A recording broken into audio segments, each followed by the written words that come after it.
बताइए जय श्री राम।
संसार सारं मुझे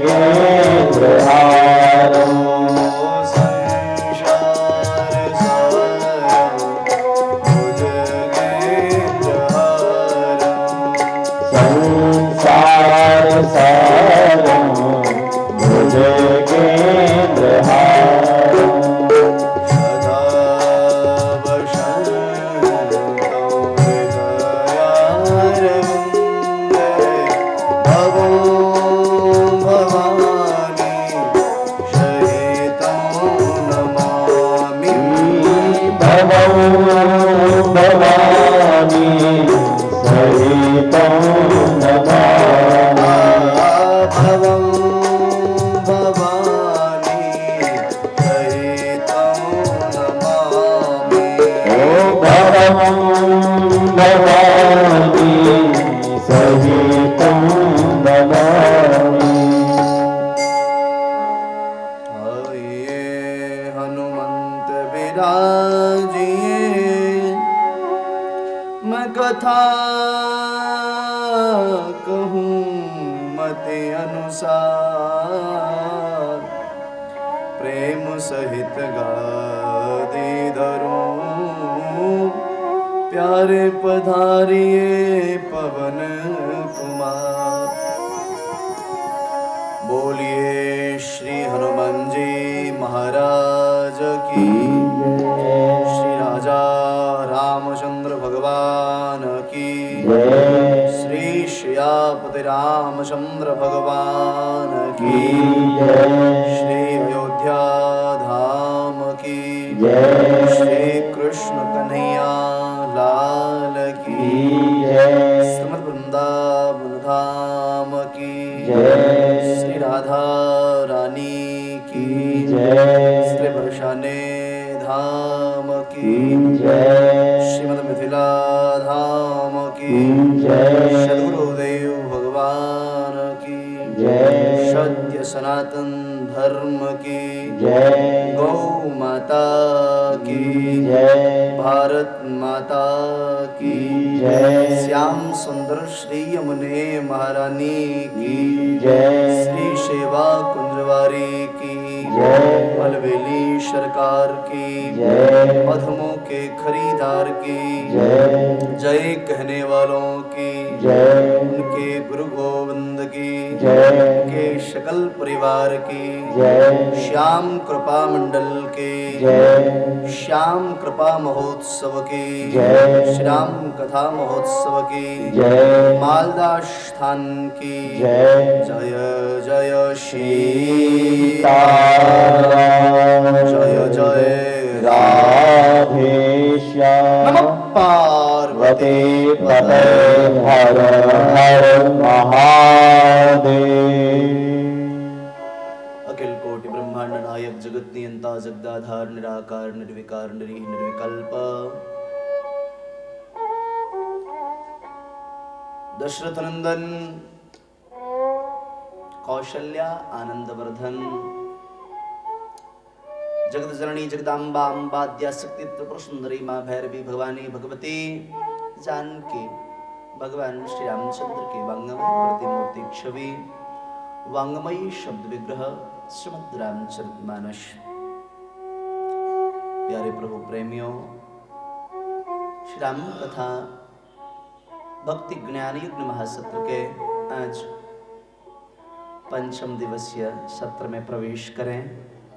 परमात्मा की बड़ी कृपा है। लग रहा है धीरे धीरे हम उनके पास जा रहे हैं, समीप पहुंच रहे हैं।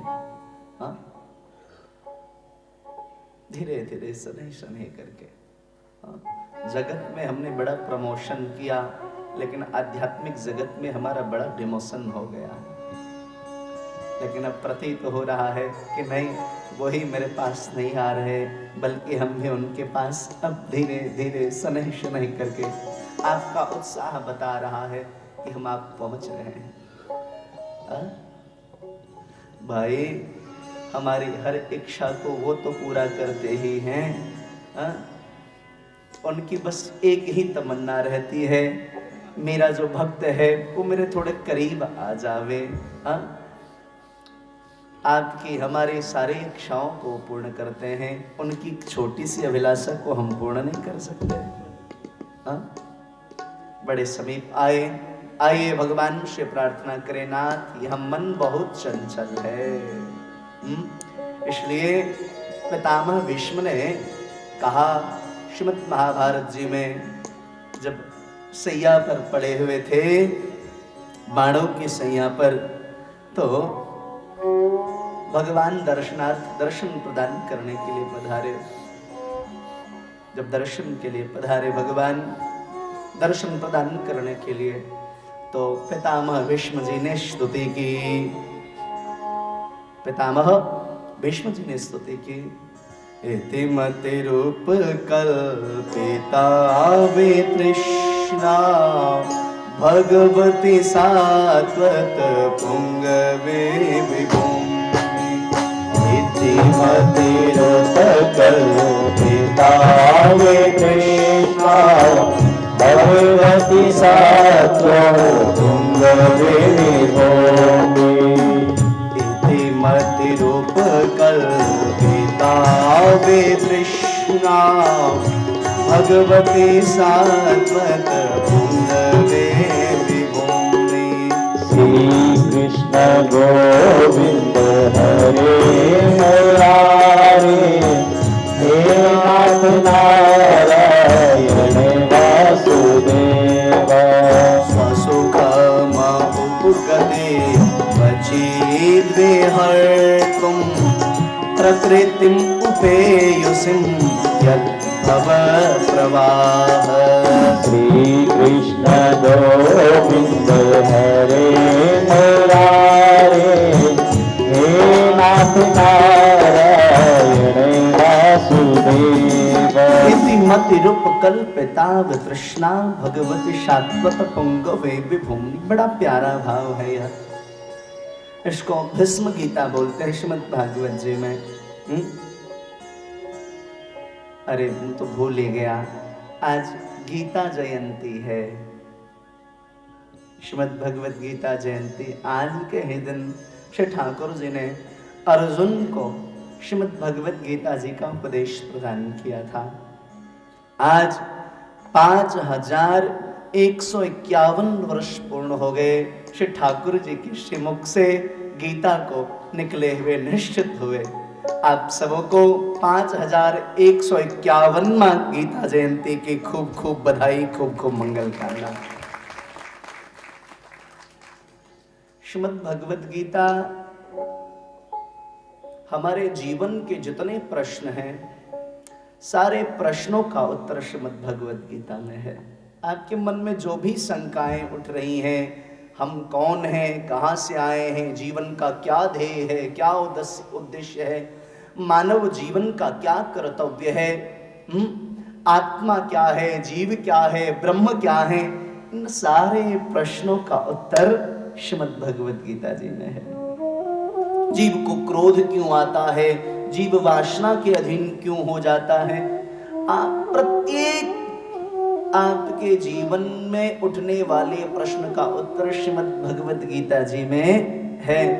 महाराज, जो व्यक्ति और कोई भी ग्रंथ का पाठ न करे, देखो मैं श्री राम जी की कथा गा रहा हूं, लेकिन फिर भी मैं यह निवेदन कर दूं, जो श्रीमद् भगवत गीता जी के पाठ का आश्रय लेता है, कम से कम जो नित्य भी 2 श्लोक श्रीमद् भगवत गीता जी का पाठ कर लेगा, उसके जीवन में, उसके परिवार में कभी विघटन नहीं हो सकता। श्रीमद् भगवत गीता, आप बहुत क्रोध में हैं, भगवान के श्रीमद् भगवत गीता का एक श्लोक गा लीजिए, देखिए शांत, क्या मंत्र है साहब, एंटीबायोटिक। आप कभी अनुभव करके देखिएगा क्रोध क्यों आता है। श्रीमद् भगवत गीता जी के दूसरे अध्याय के 51वें और 52वें श्लोक में कहा भगवान ने, अर्जुन पता है तुझे क्रोध क्यों आता है? अर्जुन ने कहा नाथ बताइए ना क्यों? तो भगवान ने कहा ध्यायतो विषयान् पुंसः संगस्ते सुपजायते संगात् संजायते कामः कामात् क्रोधो विजायते क्रोधात् भवति सम्मोहः सम्मोहात् स्मृतिविभ्रमः स्मृतिभ्रंशात् बुद्धिनाशो बुद्धिनाशात् प्रणश्यति। बेटा अर्जुन, नहीं, अर्जुन को भगवान बोलते थे पार्थ, मैं गलत बोल गया, भाव है ना थोड़ा सा। भगवान बोलते पार्थ क्रोध क्यों आता है? बोले क्यों? बोले ध्यायतो विषयान् पुंसः संगस्तेषुपजायते। विषयों का चिंतन करने वाले पुरुष की उस विषय में आसक्ति हो जाती है। ये 2 श्लोक बहुत गंभीर है और इसका बहुत गूढ़ भावार्थ है। आप कहिए तो 3 घंटे का भी प्रवचन इसी 2 श्लोक पे निकल जाए। ध्यायतो विषयान् पुंसः संगस्तेषु उपजायते। विषयों का चिंतन करने वाले पुरुष की उस विषय में आसक्ति हो जाती है। मैंने प्रथम दिवस कहा था आखिर विषय क्या है, बताया था ना। मनुस्मृति में शब्दादिभिः पंचभिरैव पंच पंचत्वमायुः स्वगुणेन बद्धाः कुरंग मातंग पतंग मीन भृंगारढ़ पंचभ्रंचितः किम। 5 विषय हैं, शब्द स्पर्श रूप रस गंध। बोले इन विषयों के चिंतन करने वाले पुरुष की उस विषय में आसक्ति हो जाती है। देखो क्रोध कैसे आता है। अब भाई संसार की जो वस्तु है वह क्या विषय है, वो कामना क्या है, वासना है।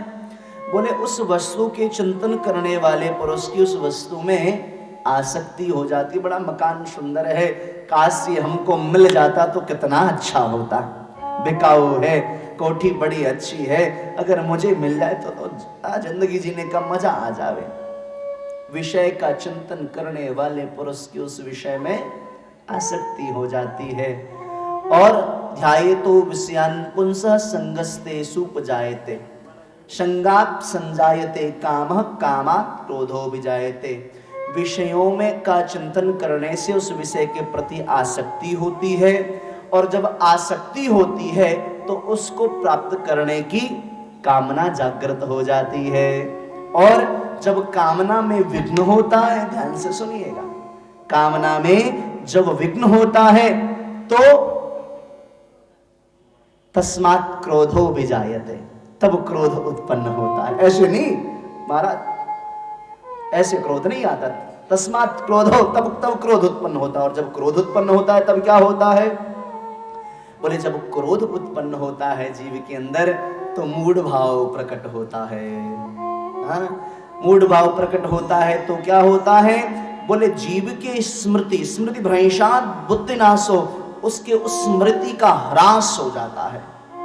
किसने मेरे साथ अच्छा किया, किसने हमारे साथ, सब भूल जाता है। तेने मेरे को ऐसा कहा, तुझे देख लूंगा। अगर उसने एक गाली दे दी धोखे से तो महाराज वो याद आ जाती है, आज तेने मुझे गाली दिया, छोड़ूंगा नहीं। इतना क्रोध आता है। गाली से पहले उसने कितना प्यार किया है वो याद नहीं आता। उसने हमारे लिए कितनी कुर्बानियां दी है ये याद नहीं आता। क्यों? क्योंकि क्रोध आ गया ना।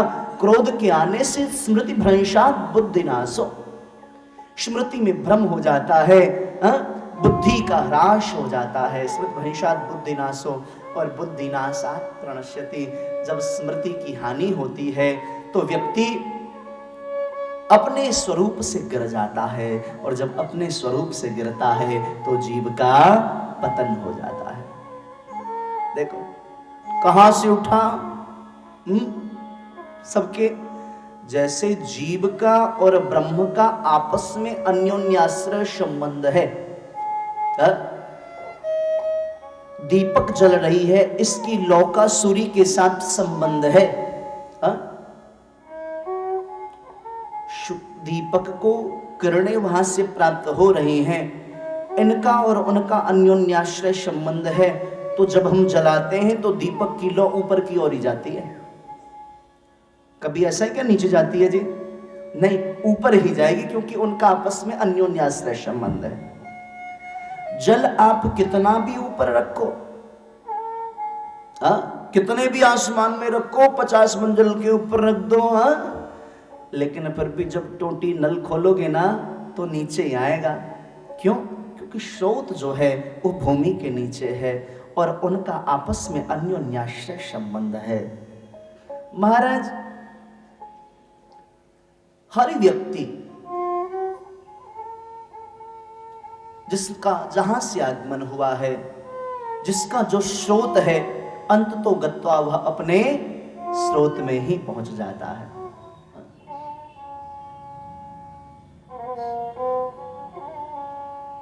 महाराज, जब जीव को क्रोध उत्पन्न होता है तो फिर उसका पतन हो जाता है। श्रीमद् भगवद गीता के एक एक श्लोक बहुत दिव्य हैं। कभी मौका मिले तो आप जरूर पढ़िए, कभी नहीं नित्य पाठ करिए, कम से कम 2 श्लोक का आप चिंतन करना शुरू करिए, बड़ा आनंद आएगा। हमारे जीवन में जितने कलमश हैं, जितने कष्ट हैं, सब का उत्तर है उसमें। तो मैं थोड़ा विषय से विषयांतर हो गया, हम चर्चा कर, देखो कीर्तन भी नहीं कराया, कीर्तन की महिमा गाने के चक्कर में आधे घंटे की कथा हो गई, लेकिन चलो अच्छी सार्थक वार्ता हो रही है, बहुत गंभीर गूढ़ वार्ता हो रही है। तो पितामह भीष्म महाराज, उनकी जो श्लोक है, जो स्तुति है, उसको महाराज भीष्म गीता बोलते हैं, 17 श्लोक में है। तो वो स्तुति करते हैं वहां, इति मति रूप कल्पिता वितृष्णा भगवत शाश्वत पुंग वे विभूमि। भगवान ने कहा, पितामह मैं आपकी भक्ति से बहुत प्रसन्न हूँ, बोलो ना क्या चाहिए। पितामह ने कहा, नाथ आज आपको आपसे कुछ लेने की कामना नहीं, आज आपको कुछ देने की कामना है। भगवान मुस्कुराए, बाबा बाड़ों की सैया पर लेटे हो, खुद तो रोटी नहीं मिल रही 54 दिनों से, जल कोई पूछने वाला नहीं है और हमको देने के लिए चले हो, आप क्या दोगे बताओ। बोले नाथ, जो वस्तु मैं देने जा रहा हूं ना, ये आज तक कभी किसी ने कह के नहीं दिया होगा जो मैं देने जा रहा हूं। बोले क्या? भगवान को बड़ा आश्चर्य हुआ। जीव की आदत है, जब से जगत में गया है मांगता ही जा रहा है, पुत्र दे दो, पत्नी दे दो, समृद्धि दे दो, यश दे दो, कीर्ति दे दो, वैभव दे दो। कभी ये नहीं कहता ठाकुर अपने आप को दे दो, कभी यह नहीं कहता। बोले नाथ, आप देने की बात कर रहे हैं, मैं आह्लादित हो रहा हूं, क्या देना चाहते हैं बोलिए। पितामह भीष्म ने कहा, इति मति रूप कल्पिता वितृष्णा भगवती शाश्वत पुंगवे विभूमि। नाथ, आप हमारे जीवन के इति में आए, इति मींस द एंड, जीवन के समाप्ति पर आए हैं, इसलिए जीवन के इति में एक वस्तु स्वीकार कर लीजिए। बोले क्या? बोले मति, इति मति रूप कल्पिता वितृष्णा। क्यों? बोले आपके रूप पर मेरी मति आसक्त हो गई है, और जीव के लिए बहुत बड़ी बात है। रूप, जीव का मन यदि भगवत चरणारविंद में आसक्त हो जाए, भगवान रूप पर आसक्त हो जाए, तो समझ लीजिए जीवन कृतकृत हो गया।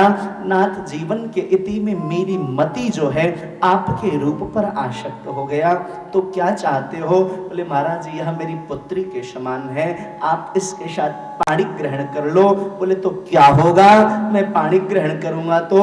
बोले जीवन के इति में यदि मति को आपने स्वीकार किया तो मुझे गति की प्राप्ति हो जाएगी, इसलिए आप इसे स्वीकार कर लो। गाते हो ना, ये मन बड़ा चंचल है,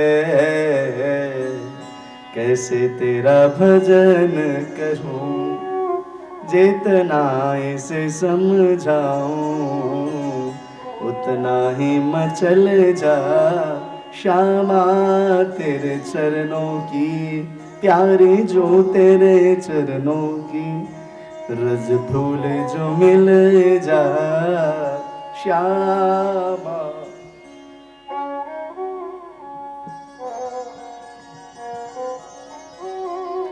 एक दिन गिरिराज जी की परिक्रमा कर रहा था, तो वहां पर पंडित जी की समाधि है। आप में से बहुत लोग होंगे जिन्होंने गिरिराज जी की परिक्रमा की होगी। वहां पर रास्ते में जत्तीपुरा से जब आप आगे जाते हैं तो राइट हैंड पर तलहटी में पंडित जी की समाधि है, पूज्य पंडित श्री गया प्रसाद जी महाराज जी की।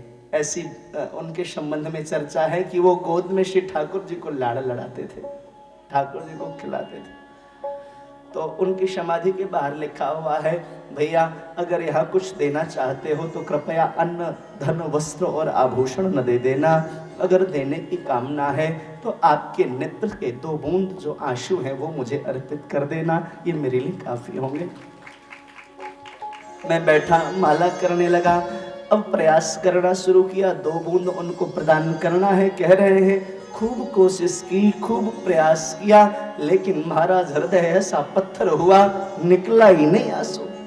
खूब कोशिश कर ली, इतना हृदय विदीर्ण हुआ, परिक्रमा में मन नहीं लगा। पूरी परिक्रमा राधा कुंड की करते हुए जब जाके गाड़ी में बैठा, उसी समय एक भाव निकला, जीवन में पहली बार पद बना अपने मन से, और वह पद ऐसा था, बजाना नहीं, बस एक पंक्ति है, वो उतना ही बना और आज तक उतना ही रह गया, आगे बन ही नहीं सका। उसके बाद पूरी किताब लिख गई लेकिन वो पूरा नहीं हुआ। श्री स्वामिनी लाडले, मेरे इष्ट स्वामिनी है राधा रानी। श्री स्वामिनी लाडले, मेरो मन वासना में रम गयो। श्री स्वामिनी लाडले, मेरो मन वासना में रम गयो। शब्द स्पर्श रूप रस गंध में, शब्द स्पर्श रूप रस गंध में, अरे तन को खूब डुबोयो, तन को खूब डुबोयो। मौसम अधम नहीं को जग में, श्यामा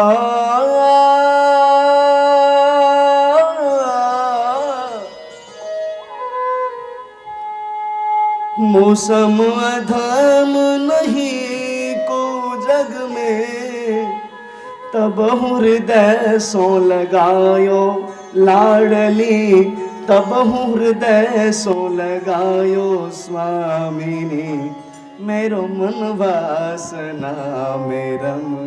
इतनी बनी। तो ये मन बड़ा चंचल है, परमात्मा की कृपा, हम 5 दिवस में उनके बहुत समीप पहुंच गए हैं। आइए आज फिर पंचम दिवस पर अपने हृदय की गहराइयों से ठाकुर से निवेदन करें, हे नाथ आपने बड़ी कृपा की, इस दिव्य मास में आपने यह कथा प्रदान किया, ऐसी कृपा करो अब यह मन आपके चरणारविंद में लग जावे। बड़े भाव के साथ आइए सब लोग निवेदन करें, एकदम शांत चित्त होकर के नेत्र बंद करके और ठाकुर का नाम ले भाव से। श्री राम जय राम, जय जय राम, श्री राम जय राम, जय जय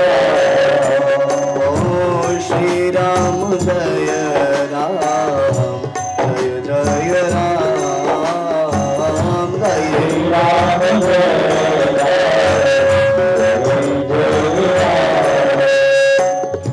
श्री राम जय राम, जय जय राम, श्री राम जय राम, जय जय राम, श्री राम जय राम, जय जय राम, श्री राम जय राम, जय जय राम, संकट मोचन कृपा निधान,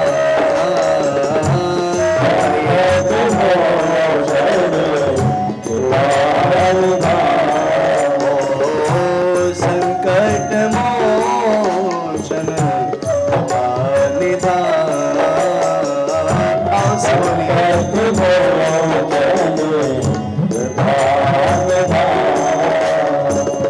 भाव से कैसे बोलेंगे पता है? जब आप एक एक शब्दों को खाली बोलेंगे नहीं, गौर करके बोलेंगे, एक एक शब्द का अर्थ क्या है तो अपने आप भाव प्रकट हो जाएगा। है क्या वो? बोले संकट मोचन, बोले एक ही वाक्य तो काफी है भाव से निकल जाने के लिए। भाई कोई संकट मोचन मिल जाए तो वो तो क्या कहना साहब, कैसे पूछते हो आप? एक बार बस ध्यान से शब्दों को बोलिए फिर देखिए भाव से निकलता है। संकट मोचन कृपा निधान, संकट मोचन कृपा निधान, संकट मोचन कृपा निधान,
जिससे प्यार किया हमने, जिससे प्यार किया हमने, जिससे प्यार किया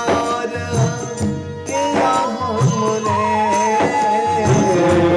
जिससे प्यार किया हमने, उसने ही हमें हर भार आरा, उसने ही हमें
गच्छामि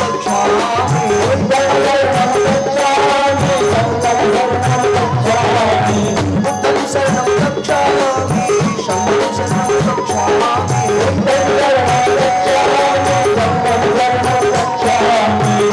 नमो हरिहन्ता नमो हरिहन्ता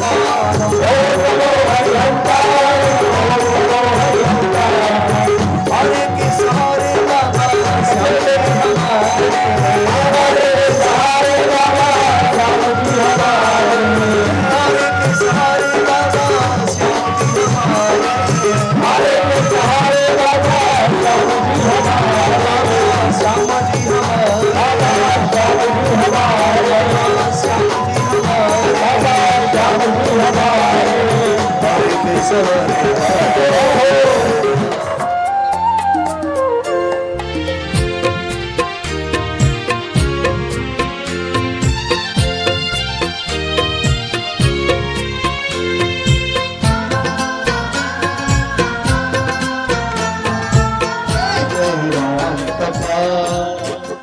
जय श्री राम ओ जय श्री राम जय श्री राम